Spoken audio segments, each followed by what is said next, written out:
Good afternoon, everyone. Thank you for joining us for what will be a fascinating discussion with Gene Sperling. I'm Jim Falk, President of the World Affairs Council of Dallas-Fort Worth, and this afternoon's discussion is part of C by C Amplified, an ideas festival put on by World Affairs councils across the country, and it gives councils an opportunity to highlight the work that they do, not just today, but every day. So Gene Sperling is an economist who fears not to question the methodology of his profession.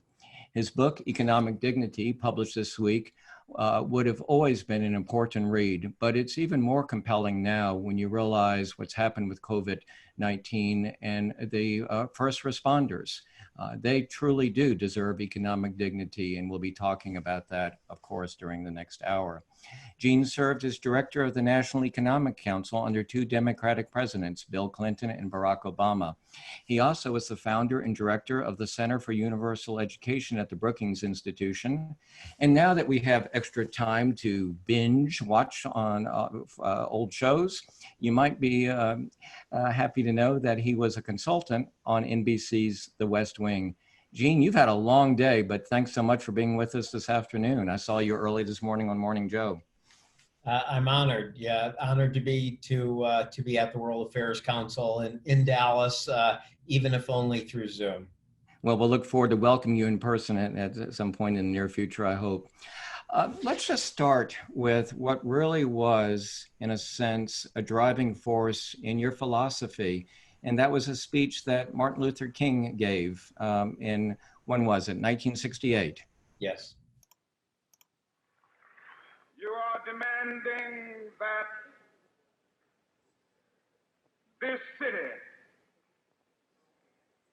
will respect the dignity of labor.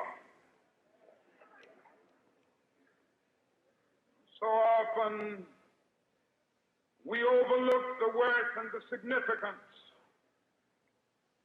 of those who are not in professional jobs, of those who are not in the so-called big jobs. But let me say to you tonight that whenever you are engaged in work that serves humanity and is for the building of humanity, it has dignity and it has worth. You are reminding not only Memphis, but you are reminding the nation that it is a crime for people to live in this rich nation and receive starvation wages. So set the context for us about how that speech came about and what it meant to you. Sure. Well, thanks for having me. Thanks everybody who's listening.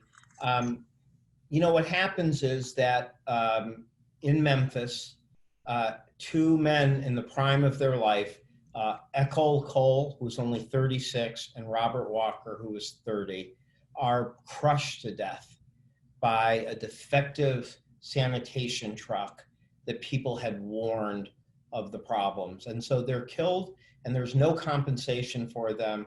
There's no compensation for their family. And here are these sanitation workers, almost all Black men, who work so hard and feel so demeaned by the way they are paid and treated, and even the refusal to fix defective trucks, and then seeing two deaths and two families left without any support. And so on February 12th, 1968, they go on strike.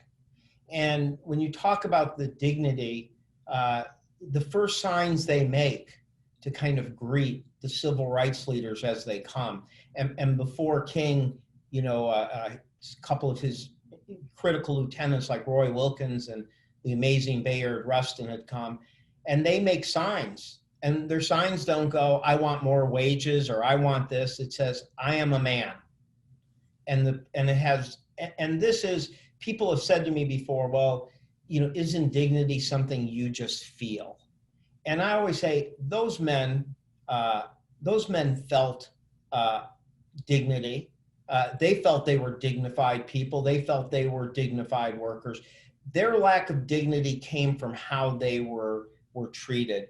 And so King comes on March 18th, he comes, and it's quite a thing. He packs, there's 25,000 people that end up packing the Bishop Charles Mason Temple in Memphis. And it's where he says a line that is repeated very often by people. He says, all labor has dignity. And he says it a couple of times. But the line he says that kind of leads up to that is really what's so powerful this moment. He says that one day our society will come to respect the sanitation work if it is to survive. For the person who picks up our garbage in the final analysis is as significant as the physician. If he doesn't do his job, diseases are rampant. All labor has dignity.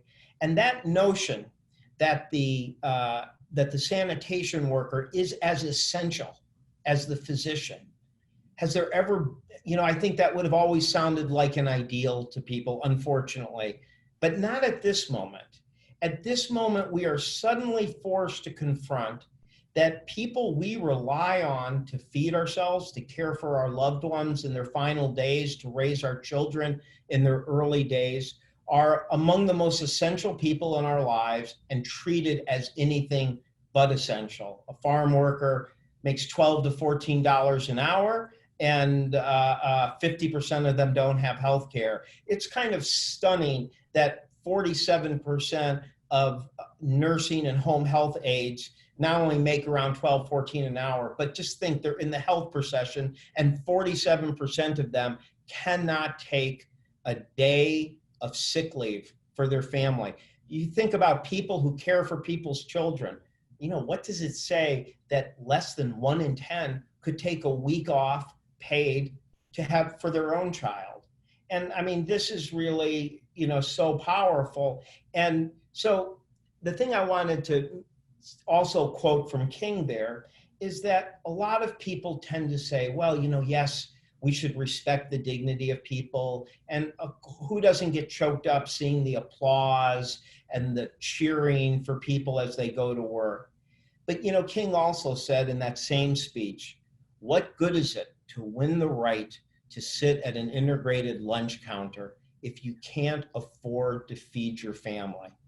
And I feel that for these essential workers, I know they appreciate the applause, but when we do not ensure that they can raise their family with dignity themselves, when they are ordered back to work at a meat packing plant or something without assurances of their safety, then I do think that we're denying something essential about their intrinsic value. And so the real moment for us on economic dignity is not just whether we respond now and make sure we have the PPE and the hazard pay and expand a bit of paid sick leave for the COVID crisis, but whether it makes us step back and say, why was it ever acceptable for us to allow people to be treated so poorly economically? Why were these jobs never considered essential? And so a main part of the book is to say, for people who work, who contribute, who do their part, shouldn't we be able, understanding there'll be differences and people will make more money and some people have nicer houses, but shouldn't we be able to say that everyone who's serving, who's essential, is treated that way and can raise their family with a degree of dignity, and to not just put food on the table, but be at the table, be at the bedtime story, be at the bedside with their older loved ones. So Gene, let me ask you to make life essential. Well, before I ask this question, I read today that Martin Luther King almost did not give that speech because he was feeling quite ill and he was uncertain that he would be able to even stand and go. And just think how different that would have been if he had not given that speech. Well, he gives that speech on March 18th. Yeah. And so we all know that they then did a protest that ended up having some violence take place. And so he wants to come back. So he gives that speech March 18th and he comes back. And that's when he comes back to the same place, city, and he gives the April 3rd speech about I may not live, but I've been to the mountaintop, and he's assassinated the next day. So the fact that this is probably the last, one of the two last major speeches he gives of his lifetime, I think is just very, very powerful. And it's a reminder, that lunch counter comment, that him and, I think you showed a picture of Bayard Rustin, who was the who brainstormed the 1963 March on Washington. They both had this message very strong, that they wanted to fight for dignity, they wanted to fight for civil rights, but they also didn't want to let people off the hook. And that's one thing that disturbs me a lot, is I hear a lot of people say, well, I'm for the dignity of work. I believe we should respect everyone's dignity, but they're okay on some people making $8 an hour and some people not being able to have basic health care for their family. So take a few minutes and talk about what you call the 3 pillars of economic dignity. Yeah. So, I should start by saying that, I didn't really start with, I want to write a book about dignity. What I started with was that I've been in the national economic debate for a long time, since I worked for Governor Mario Cuomo and, when I was, 29, 30 years old. And I felt that the people I worked with always were pure of heart. We fought for economic justice, but I do feel that there's something about the nature of economic dialogue that kind of takes your eye off the ball. You focus on metrics. What's the GDP number? And then someone says, no, let's do a better metric like median wage. And these things are all important. I'm not dismissing them, but it becomes too easy for people to spend their lifetime in economics or economic policy or citizens who are concerned and never step back and say, what is our actual ultimate aspiration? And I think part of it is that people, they want to be rigorous, but it's not about rigor, it's really about the precision and measurement. But that's not really how we should live our life. I mean, I would say the most important thing in my life is finding a loving life partner and the love of your children and your family. I can't put a price tag on that, but I think it's important that one understands that perhaps family or caring for family or love family is your number one thing. And I found that you really can start taking your eye off the ball. And you can be like, are you a progressive or a populist or a centrist, or, do you believe in that policy or this policy? And you get all of this debate about things that are actually not your end goal. They're kind of means to an end. They're proxies for some aspiration. And so when I decided that I wanted, when I left the Obama White House, to step back and say, what should our ultimate economic aspiration be? I felt compelled by dignity and the power of that Martin Luther King had used, the power of Mario Cuomo's 1984 speech, where he talks about the struggle for dignity as part of the defining American economic struggle.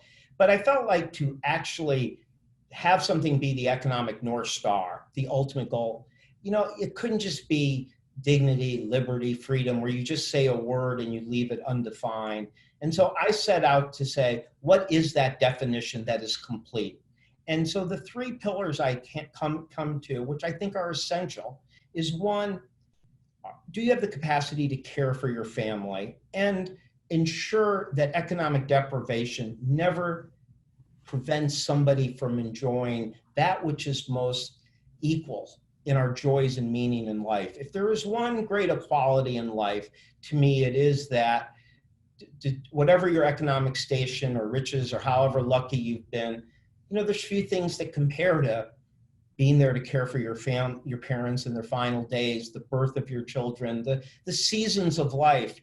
And it feels like, shouldn't we be able to ensure that quality for everyone? And the reality is, we don't.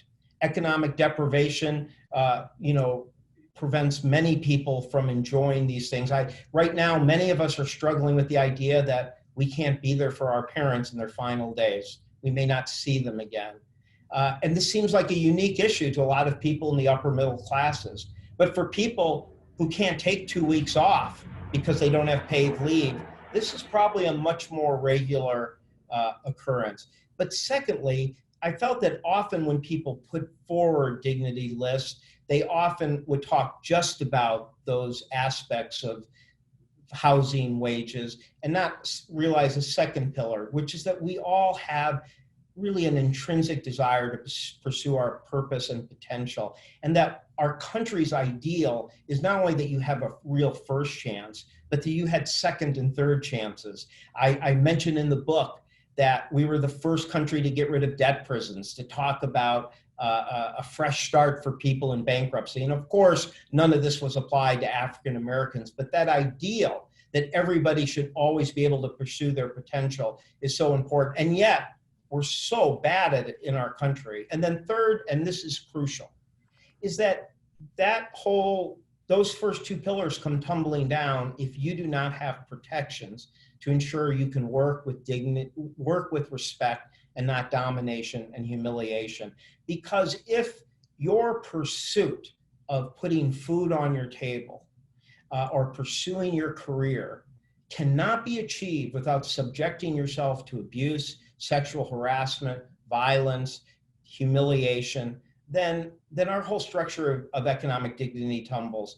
And so those are the three pillars that I put out as our North Star. And then in the book, I try to, and I assure people, it's a different kind of economic book. It's wonky at times, but it tries to take these principles and walk through in a way that hope that you don't have to be an economist to understand how this might make you think of our criminal justice system, or the segmentation at work, or what our minimum wage should be, or how we should think of child. Let's bore down on something you just said a few minutes ago about how the United States was one of the first countries to get rid of debtors' prisons. But in the book, you have a number of anecdotes that really show, in a sense, we've gone back to that. Because go ahead. Yeah, I mean, it's really, I think it's interesting. I think when I started the book, I was really thinking a lot about how little we do to give real second chances to people who suffer major dislocations, economic dislocations, factories, communities, people subject to perhaps addiction or long-term unemployment. But, as I was looking at the criminal justice system, it just struck me over and over that we've actually gone from the first country to get rid of debt prisons to kind of using our criminal justice system to recreate debt prisons. And they're kind of virtual debt prisons, but actual real debt prisons. And what I'm talking about is the degree that local governments finance their criminal justice system by essentially criminalizing poverty, by putting fees and cost for going to court, all these things. And these things, sometimes it's virtual imprisonment. A person can't escape. They can't get a second start because they owe so much money. But what's just striking is you have people who leave prison or get involved in the criminal justice system. They're trying to get a second chance, and they're actually arrested for not being able to pay the fees, which then puts them back in prison and makes it impossible for them to get a real second chance. And that's just, to use the word, criminal. I mean, it's just terrible. And, and that's why I wanted to go back and say, this is not our ideal. We are the country that likes to hold up the guy who's failed in 5 business and succeeded, the people who went west, the people who came to our country. We were the ones, when you look back at that language on the debt prisons, it is a bit spiritual. They say it is wrong to deny a person their ability to move forward. And we have an entire criminal justice system that is almost designed to not actually give people a real second chance, and to actually increase their debt in a way that either virtually or actually imprisons them again. One of the things, too, that I found interesting about your book was, especially now when we're seeing these incredible job losses, second to the Great Depression, and we may surpass that before we know it, about how different countries handle layoffs. And so I'd like you to, we hear all the time about Sweden being a socialist country, at least in the sort of the rhetoric right now in the height of the campaign season. But Sweden really has a very different approach to handle job losses. Well, one of the things, and this is something that I really felt in my heart when we were going through in the Clinton White House, and then went through the frustration of seeing this again, uh, you know, in the last decade when I was, had a chance to be in the White House again, which is we don't even really have tools in our toolbox to prevent vicious downward economic cycles. So when a company leaves a plant, or if there are economic trends or automation, we just sit back and say, yeah, that's too bad. I mean, we really do. And so the community cycles down, the revenue goes down, more people lose their jobs, they become depressed. It's this very, very negative cycle. And we saw it so much in the last decade, but it's always existed. And so, you start looking around and saying, does it have to be that way? And you look at other countries, and I was struck by some of the work strategies in Sweden where they would go to you and say, looks like your job might be on the line, and let's work with you now, like while you still have a job, before the downward cycle, before you worry you're going to lose your home. Let's work with you now. That's a huge psychological difference. It's a huge economic difference. But right now, nobody has an incentive to do that. The company doing the layoff isn't going to feel they can spend huge amounts of money for you to go get another job. The government doesn't do it. In Sweden, it's often part of a collective bargaining negotiation, though the government has greater policies. So I wanted to say this notion that unemployment has to have such a vicious impact on people's lives is not something that is just preordained. It's a policy choice. And look, lots of us lose jobs at times, and it's tough for a few months and you get on your feet. But we still allow people to suffer more from losing a job in our country than anywhere. I remember the former Prime Minister of Australia saying, nobody in Australia likes to lose a job, but they don't feel they're going to lose their house and their health care and their whole life will go down. And that's a perfect example. We're just looking at somebody's median wage over 20 years doesn't tell you much about their economic dignity, because if at one point there, they lose their job and can't keep their house, can't provide health care for their children, their entire sense of their capacity to care for their family can be completely devastated. So I think, part of what we need is a new social compact, and it's not a big socialist or radical agenda. It really is about honoring the sense that those who contribute, those who do their part, those who suffer because either the accident of birth or the accident of the economy or being in the wrong place at the wrong time, we should help them stay on their feet and get a second chance. And of course, as you're thinking, that's never been more relevant than it is today. So what do you think about the way the administration and Congress now are handling these different bills to support workers who have lost their jobs right now? Well, I think there have been some positive things, but I think overall it's hard to label it a success. I think the idea that when you're going to have 20% unemployment, that you try to give people 100% of their wages is a good strategy. Yes, in normal times, you want to make sure there's an incentive to go out there and find a job.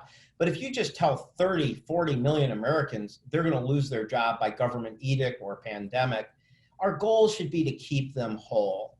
And we should be extending unemployment, not by an arbitrary date, but like how long it's needed. I mean, if we have unemployment that stays over 10% for a long time, we should help those families at least be able to support themselves, at least be able to pay their bills, to not go through this downward cycle just because they happen to be an employed person in the wrong industry in a pandemic.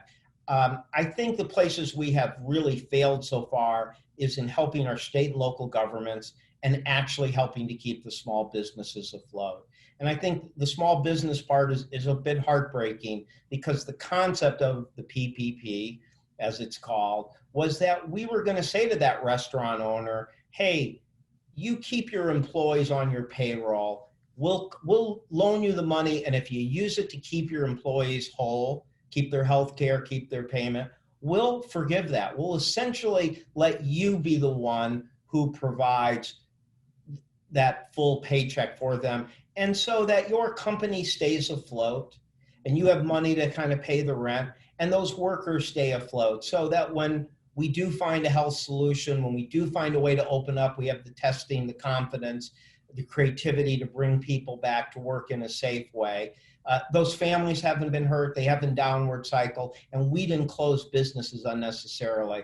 And it's a bit heartbreaking because the way it was set up, it really allowed for unjust enrichment. It didn't focus on the people who really needed those to protect jobs. And so what happened is the banks went out and said, well, if you're a client, if you're a customer and you bank with us and you borrow from us, then we'll put you at the front of the line. Well, look, this is like people are drowning and you've got life preservers. You're not supposed to sit there with a life preserver saying, hey, do you bank with my company? Oh, well, too bad. And that's what's happened. So when you see this job number today, 20.5 million jobs, and it's worse. These numbers are an underestimation.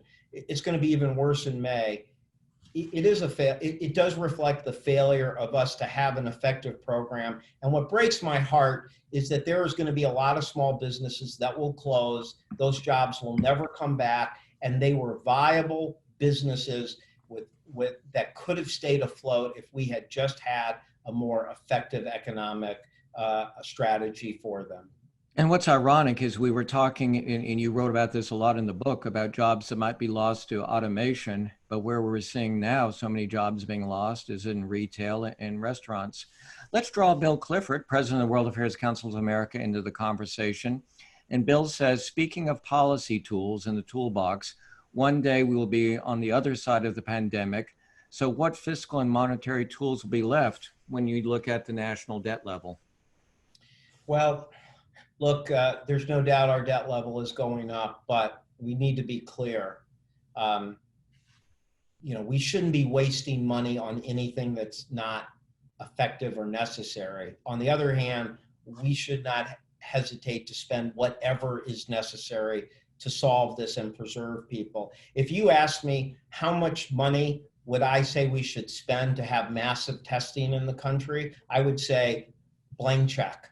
Because the money you will lose and the debt and deficits you will have, if this ends up being not a 2 or 3 months thing, but an 18-month problem with different waves and long-term unemployment, will dwarf whatever we should spend. So we should be willing to do what's necessary one time, not only because it's right for jobs, it's right morally, but I actually think if you spend well now, you'll end up having less deficits. The debt won't be as high as if you have a 2 or 3 year essentially jobs depression. Now, I do think, and this is the tough part, is that we have to build back better. I mean, I just don't believe we can say, well, we had to spend a lot now, so now we need to take away our ambition. One, I think this is a moment of truth, going back to the King's speech. So let me interrupt just for a second and bring in Barbara's question, because I'd love for you to respond to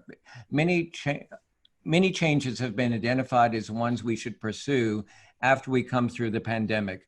Which would you recommend in order of a priority and ability, given where we are right now?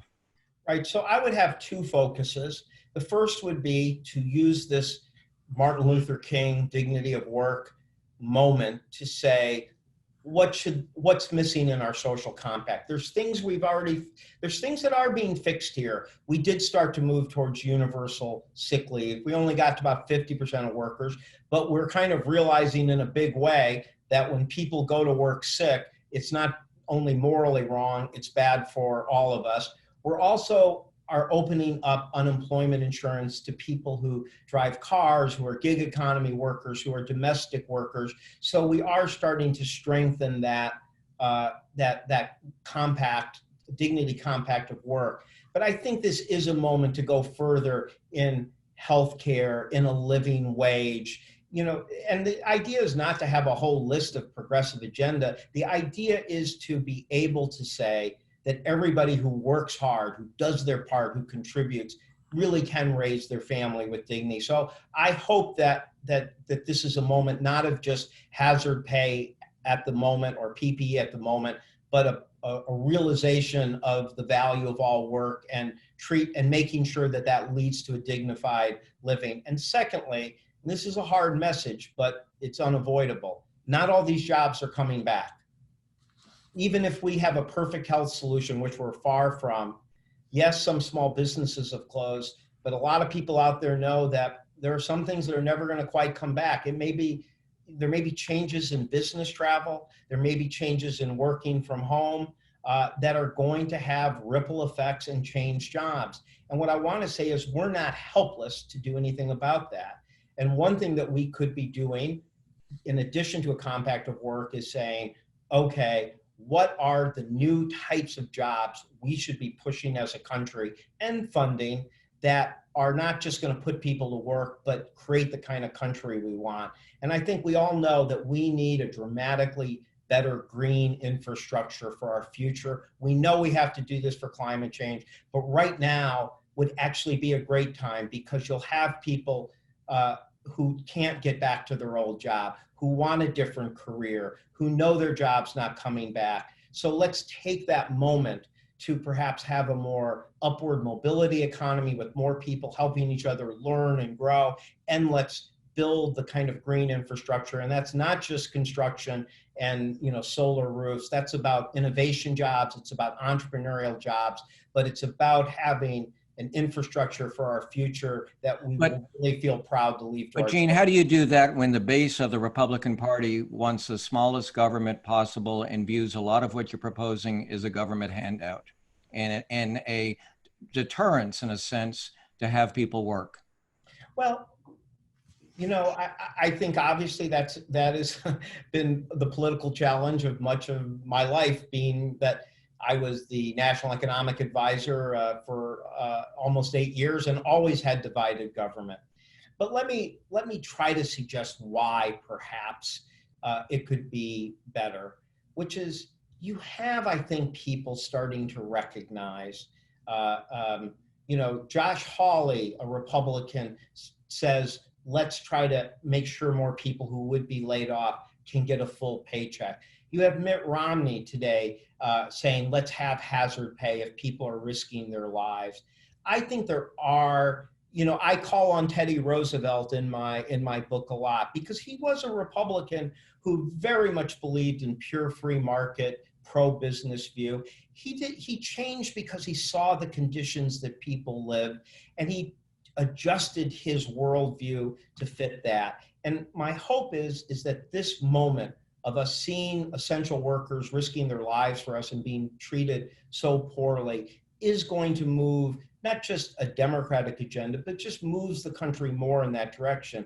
And secondly, there have always been Republicans who have been willing to support infrastructure jobs. And I think when we're at 10, 11, 12% unemployment, even after we're past some of the pandemic, I think the focus on jobs and what we're going to do and what's going to replace the new jobs, and the message that these are kind of win-wins, that they're jobs for people, but they're also building the country we want, and that will bring long-term economic return, is going to be a much more viable message to the public. And ultimately, we hope that our policy leaders will follow that move in public sentiment. But I won't kid anybody. If you have divided government, everything's tougher, but you can still move the ball forward sometimes. Well, let's hear from Ruth. Ruth has a better view than I have out of my window because she lives in Hawaii, one of the most expensive locations to live in the nation. She says, despite a state government study determining that a single person requires $17 per hour to survive, the minimum wage in Hawaii is $10.10. What is the most powerful and potentially successful persuasive tool that might be used to push the envelope here? Well, if you look at the initial claims of joblessness, the state that's getting hit the hardest right now is Hawaii. You can understand why. Just like Florida's being hit so much on travel, on tourism, people wanting to come to that wonderful place. I think that what has been very powerful for me is the fight for 15.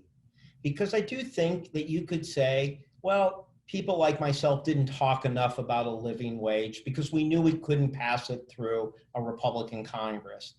And what you saw was a lot of people went to their communities, went to their streets, and now you have 30% of America that is on path to a $15 minimum wage. And the world is not ending those places. People aren't being thrown out of massive jobs. And so one, a lot of people are having more success, but they're able to point to more places that are moving towards $15 wages and seeing that it doesn't cost jobs. But my other point is to say that even if, there's other things you can do. If you add the earned income tax credit on top, that's a wage subsidy. That doesn't add to the employer's cost. The people who want more publicly provided health care are trying to give economic dignity to people without adding, maybe lowering employer costs. So what I would say is you want a leader who says, I just want to believe in the value that if you work hard, you should be valued. You should have the capacity to raise your family with economic dignity. And let's not look at one tool. Let's look at a multiple amount of tools. People in Europe pay higher taxes to get the Right. benefits that they get in situations such as now with the pandemic, unemployment, and so forth. So how do you get in the United States, where there appears to be no appetite, as he says, in capitalist America, to pay more to get these benefits? Well, I don't know that that's entirely true. You have many states that have been willing to have everybody share, very small costs to have universal paid leave, to have universal, care. In my book, I talk about something, and forgive me, it will sound wonky, but I call it economic dignity purchasing power, which is that if you feel that, like with Social Security, that yes, they take out 6.2% of your taxes, but you are overall able to purchase more economic dignity because that program works to provide you a dignified retirement. Well, that's turned out to be one of the most popular programs in the United States. So is Medicare. So I think that people are willing to pay more if they see that the services they're going to get are going to fundamentally allow them to live a more secure and dignified life. But I think the first thing you have to do is first make the tax code more fair. I think it's very difficult when people see that we have the greatest wealth inequality since the roaring 20s. They see the number of people with 50, 60 billion dollars. And then you start by saying, boy, if we want universal child care, why don't you pay a little more? So I think the first thing we have to do is be willing to have a more progressive tax system. I am somebody who supports a small wealth tax. It doesn't have to be onerous. It doesn't have to be confiscatory. But I think wealth inequality in our country is disgraceful now. I think if people felt that you had a more fair tax system and then you said to them, hey, what do you think about paying a little bit more a little bit more to make sure you have a more secure retirement, or you have more help with the caring of your loved ones, so that if somebody you love does need long-term care, it's not going to bankrupt you. I think there would be more willingness, but I do think people want to see that direct connection. They want to make sure the tax system is truly fair. And I think, like Social Security and Medicare, they want to see more of that direct connection of what they are getting for their economic security and dignity for what they're contributing. Now, Gene, you've said twice, you've used the word wonky, and I want to be sure that our viewers know that, one, I'm not an economist by training, and I found your book very interesting, and I even understood a lot of it. So do want to encourage people to pick up a copy of your book, because what I found so interesting was a lot of the anecdotes. And we have a viewer who asked this question about payday loans. And also I'd like you to talk about for-profit universities. So let me read his question or her question.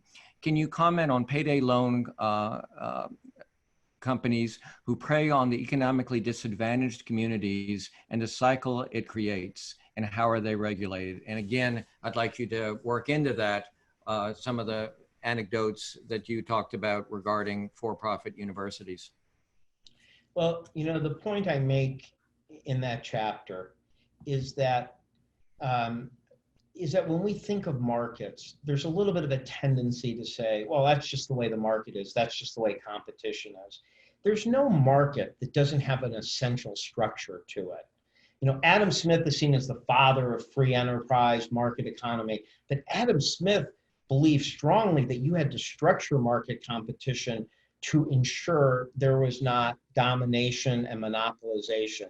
So you structure markets. How you structure markets matters. And my point is, we allowed the structure of our housing market in 15 years ago to be one where people could get paid regardless of quality. You structured a market to encourage reckless behavior.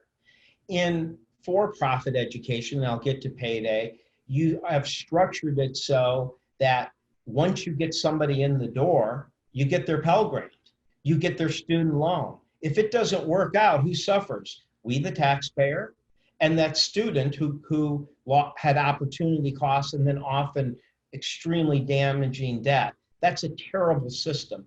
So what I said is, if we're going to have a system where we allow people who provide education to be able to take that government money from the individuals, you better design it so that those who win are those who are showing results.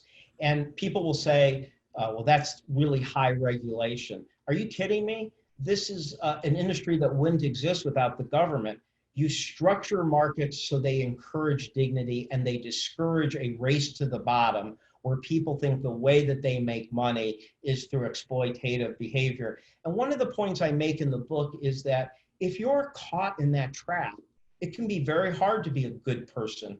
It'd be hard to do the right thing. If you're at a place where the only way your company can make money is if you take the high road, but all your competitors are making more money and having bigger profit margins, taking the low road. So I say this is not an anti-competition. This is, let's structure markets so the incentives reward positive behavior, and let's cut off the path to race to the bottom behavior. And payday loans are a perfect example. I understand, and I once was on the board for a company that was trying to deal with the fact that low-income people, who often don't have great credit, do at times need a little extra money to get their car repaired so they can go to work.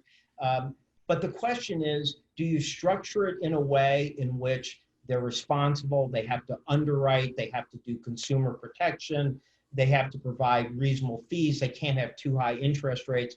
Or do you structure it in ways that they can be suckered into a trap? And what your questioner is rightly saying is that in payday lending, it's not that first $500 you take that kills you, it's that you're trapped and you keep borrowing and borrowing, and soon people are facing 150, 200, 300% interest rate. And what started as a small loan becomes something that can really ruin a person's economic life. And there is no reason that we should allow that behavior. And I'm one who thinks that the Consumer Bureau that Elizabeth Warren and Barack Obama started is not some big regulatory overreach, but actually should be designed to structure competition, vigorous competition, but competition where you have to compete on the high road and not areas of the worst of payday lending or for-profit, where we've seen people compete on a very low road.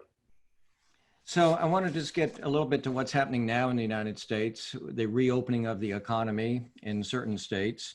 And I have this article that Frank Bruni wrote a few days ago in the New York Times, and he talks about Governor Christie. Made a comparison with what we're experiencing now to World War II. We sacrificed those lives. We decided to make that sacrifice because what we were standing up for was the American way of life. In the very same way now, we've had to stand up for the American way of life. We are being faced right now in some of the states with paralyzing timidity rather than Churchillian boldness. So we're seeing these polls that say that approximately, I guess, what is it now, about 62% of the American public says take it slowly. But we're certainly seeing in Texas, for instance, a number of stores and today nail salons and beauty parlors opened up. What do you think should be the right level? What do we put first? The health of the American public or the economy? How do you make that cost benefit analysis? So, look, I will say that I worked personally very well with Governor Christie during the Sandy and the crisis, the natural disasters in New Jersey. But I just think he's fundamentally wrong. Now, I think he's kind of wrong morally in saying that we have to sacrifice other people's lives for us. But I just think it's wrong economically. I actually don't think there's a trade-off. If what you do is going to lead to negative health results, if it's going to lead to more community spread, more surge in hospitals, I have news for Governor Christie and others. It's not going to work. I mean, I'll be quite honest. I don't really care at all what my leaders say is open or not open. I'm making decisions for me and my family about what we think is safe. I think a large majority of Americans are doing the same thing.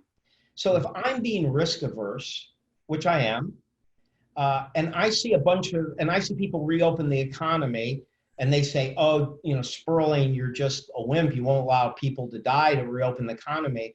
But what I'm going to see happen is if that leads to more community spread, if that leads to a wave, if that leads to people seeing more loved ones go through awful hospitalizations or even deaths, then that's going to make all of us who are risk averse more risk averse. And it's going to make some of the people who come back feel like, fool me once, shame on me, shame on you, fool me twice, shame on me. So I don't think it works. I think if you don't have the testing, the tracing, the treatment that creates the trust, it's just not going to work because a large segment of Americans are going to be looking to resume their economic activity based on their belief it's safe. If you go out and show it's not safe, I think you're going to prolong the double-digit unemployment. So this is one place where I don't think there's a trade-off. I think the best health solutions are the best economic solutions. So one of the things that someone approaching retirement age wonders about is the 401k, the health of it. And Bob says this: please comment on the current COVID-19 situation where massive unemployment the same day that the stock market rises. Why the disconnect?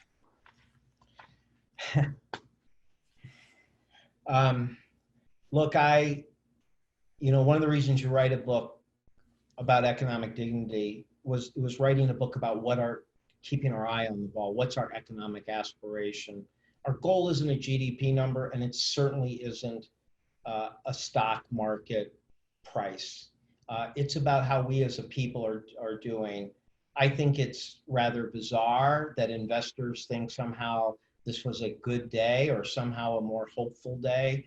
But I think it's very unfortunate. And I think, and forgive me for those who will find this, a partisan comment, but I believe it objectively, which is I actually believe that one of the reasons we're in the problem that we are is that this White House and this president were so focused on the day-by-day movements of the stock market that they were not wanting to be real with the American public about how terrible this crisis was.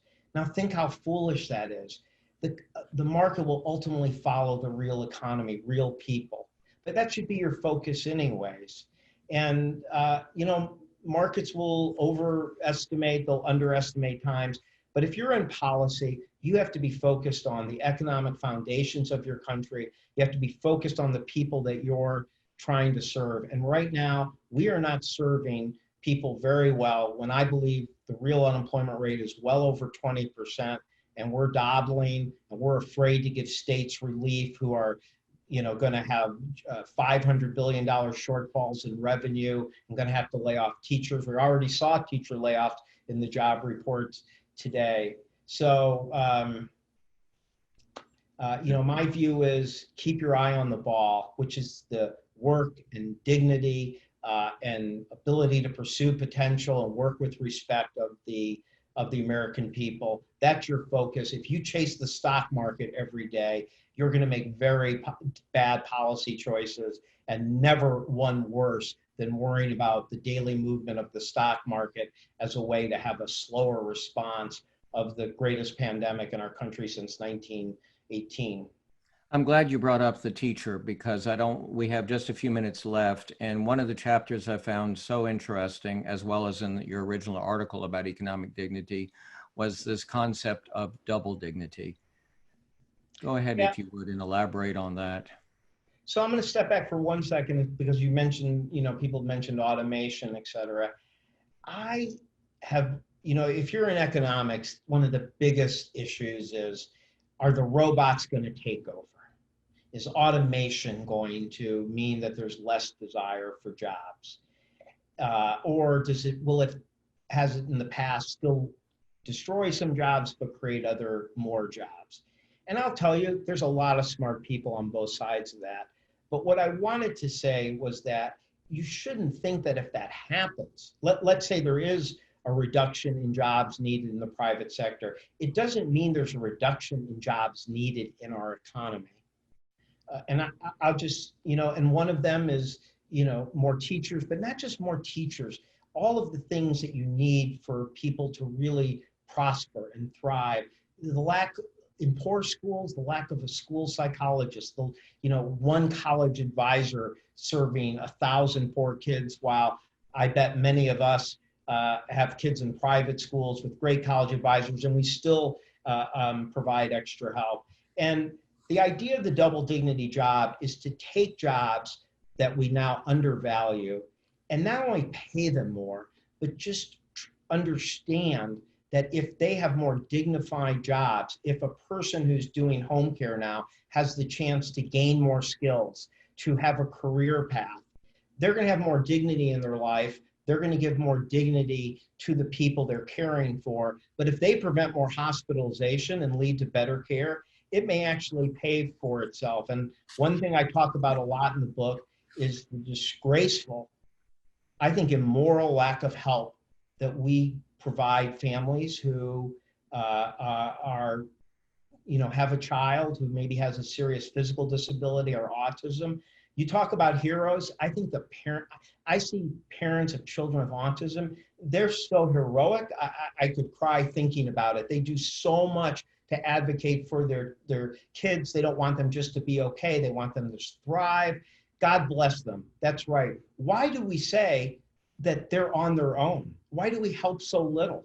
Why couldn't we have an army of direct service professionals out there? So what I'm saying is, if we have a lack of jobs in the private sector, we should be focusing on making more of the jobs where people are dealing with other people's dignity, dignified itself. We could fill jobs. That would be a right way to use our wealth. And today in the job numbers, you heard a lot of headlines, but beneath the details, there seem to be 480,000 educators in local government who were let go. Now, how is that a good idea for a country that wants everybody to pursue their potential, have the ability to make it in a new economy? So we have two questions that are related to undocumented workers, specifically undocumented field workers. They're doing the necessary work to keep America fed right now, and yet they don't have the benefits. I just, I believe that if you're a country, if you have certain values, if you're using people's labor, if they're serving an essential function, documented or not documented, they should be treated with a degree of dignity. Right now, those farm workers on average make 12 to 14 an hour. Most of them have no rights, no union protection, no ability to organize. They're the group with the highest amount of not being covered with health care. 50% don't have health care. They're at danger right now of getting COVID. And to disparage them, to deny their humanity, when we are recognizing that what they're doing is essential for our survival. To say that at the same time, For me, that really is just a moral issue to me. It's an economic issue, but it's a moral one. Everybody agreed, everybody should be treated with dignity. And if I think of other occasions where people spoke so beautifully and powerfully about economic dignity, I would think of Mario Cuomo at 1984, but I would also think of Robert Kennedy and Cesar Chavez and Dolores Huerta, and the degree that they talked exactly of this concept, that nobody, and I'm quoting Immanuel Kant here, but they made the same message.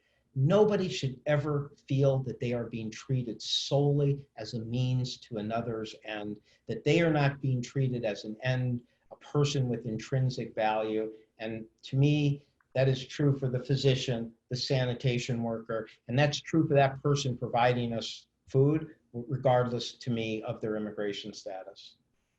And to wrap it up, Gene, I wonder if you can comment on this, because I think there's often a lot of misunderstanding about the universal basic income. And one of our members, Ray Termini, asked this question: can you reconcile the belief that all labor has dignity and the argument often heard that everyone is entitled to a guaranteed minimum income without a requirement to look for work? I have great empathy for the people who call for universal basic income. It's not what I call for in the book. I call for what I call a compassionate compact of contribution. And I think that I think people want to contribute. They want to have purpose. They want to work. And our problem is that often we've gotten in this view where that's used as a punitive measure. My view is that we should help everybody contribute. And I'm okay with the idea that we start recognizing the economic value of some forms of unpaid caregiving where we should recognize that value.